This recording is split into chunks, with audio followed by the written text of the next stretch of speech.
लेकिन प्रखर पत्रकार राजीव नयन बहुगुणा का ये यात्रा वृतांत प्रकृति से संवाद करता, उससे अपने पुरातन रिश्तों को पुनर्जीवित करने का प्रयास करता सा प्रतीत होता है। तो आइए सुनते हैं राजीव नयन बहुगुणा से उनका ये यात्रा वृतांत। यात्राओं का कोई निर्धारित मौसम और देशकाल नहीं होता।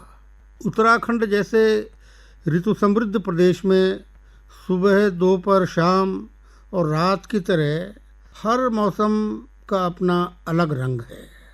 इसीलिए हर मौसम की प्रशंसा और उसकी विशेषताओं का वर्णन करते हुए 12 मासा लोकगीत यहाँ सृजित हुए हैं और यहाँ क्यों देश के दूसरे हिस्सों में भी हैं। किसी भी मौसम में की गई यात्रा का अपना अलग ठाठ होता है। यहाँ तक कि जिसे चातुर्मास कहते हैं, बरसात का महीना, उसमें साधु संत भी अपनी यात्राओं को स्थगित कर देते हैं। पुराने मध्यकाल के राजा महाराजा उस समय युद्धों को स्थगित कर देते थे और 2 महीने जिसको चातुर्मास कहते थे, तो उस समय ये माना जाता था कि इस समय सारी गतिविधियां रोक के आप जहाँ हैं वहीं रहना चाहिए। लेकिन मेरा अनुभव है कि बरसात के महीने में की गई यात्रा में भले ही कई तरह के जोखिम हो, ख़ास तौर पे पहाड़ में, लेकिन उसका एक अलग आनंद है, उसकी एक अलग धज है।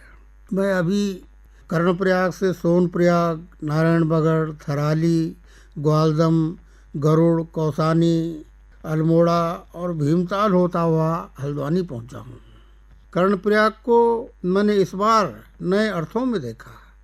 ठंड में ठिठुरा देने वाली और गर्मी के मौसम में मैदानी नगरों से होड़ लेने वाला यह शहर पिंडर और अलकनंदा के संगम या तट पर बसा है और इन दोनों नदियों के तटों पर हो रहे अंधाधुंध खनन से ये नगर, यह ऐतिहासिक नगर स्वयं को बचाने का भरसक प्रयास कर रहा है।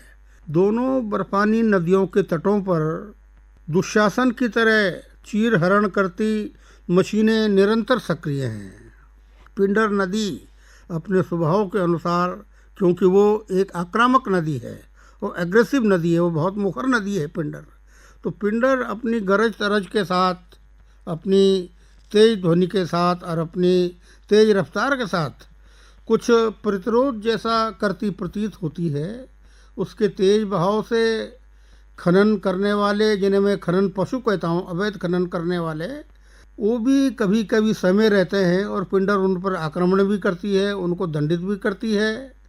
लेकिन एक मूक सरिता, चाहे वो कितनी आक्रामक हो, अपने को कैसे बचाएगी।